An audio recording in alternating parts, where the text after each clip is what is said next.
This is part 3 of my recap on campfire cooking in another world with my absurd skill. At the end of the last episode, Mukata tamed the legendary beast Fel, thanks to his unique cooking skill. He finally makes it to the next kingdom, joining the Merchants Guild and making a small fortune selling salt and pepper from his shop, and also joining the Adventurers Guild. He picks out an easy herb gathering quest for his first mission. The next day, Mukata starts getting ready, preparing to set off on his mission, but Fel glares at him, demanding that it's time for breakfast.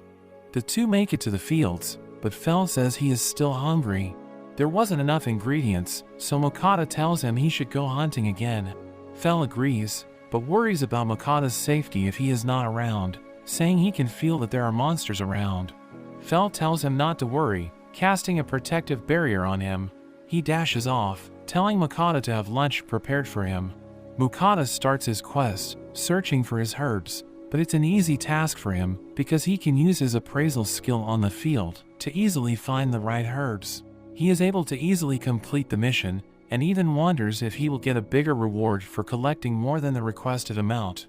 With his mission complete, he decides to start making lunch.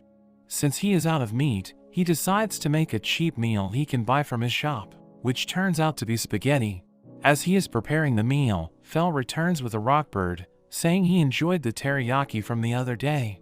He says he hunted other monsters as well, but couldn't bring them all at once, but Mukata tells him they can pick it up later. Mukata finishes off preparing the spaghetti, but remembers the final ingredient, picking up some Parmesan cheese. Fel finds the spaghetti to be strange, but Mukata explains it is food from his own world. When Fel tries it, he is pleasantly surprised, enjoying it even though there isn't as much meat. Mukata tells him to try out the cheese powder, and Fel is amazed at the richer flavor. Fel ends up making a mess, getting the sauce all over himself, as Mukata laughs at the sight. Mukata is suddenly shocked when he sees the mountain of monsters that Fel hunted. There are all kinds of monsters, and Mukata starts stuffing them into his storage.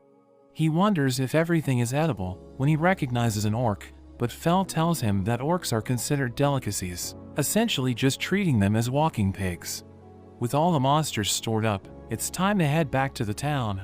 Fel tells Mukata he can ride on him, saying it's too slow to just walk. Mukata is surprised to hear this and gets onto him. They take off, and Mukata starts panicking when they go too fast, struggling to hold on as Fel dashes back to the town. They make it back, and Mukata is glad he is still in one piece. He wonders what if he had fallen off, but Fel says that would be his own fault. So Mukata reminds him that if anything happened to him, he wouldn't be able to eat his food anymore. Mukata heads to the Adventurers Guild and hands in the herbs. The girl is surprised he has so many, saying he must have gotten lucky, and pays him 9 silver for the herbs.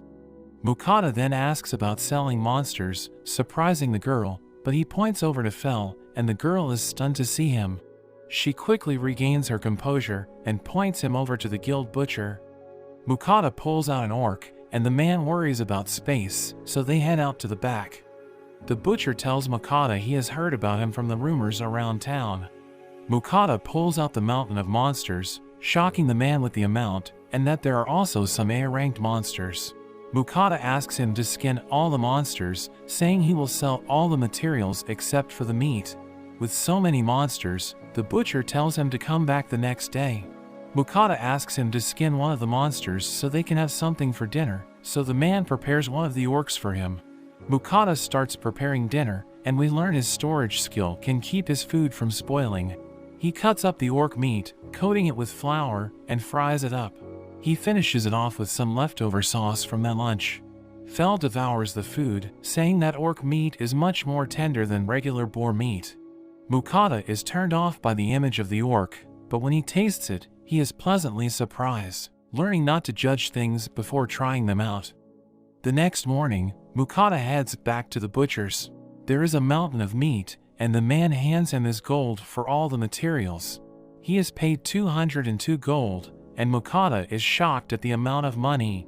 The man tells him he can't be so clueless, teaching him about the value of certain materials, like orc testicles, which are good for strength, and boar tusks that can be used for crafting.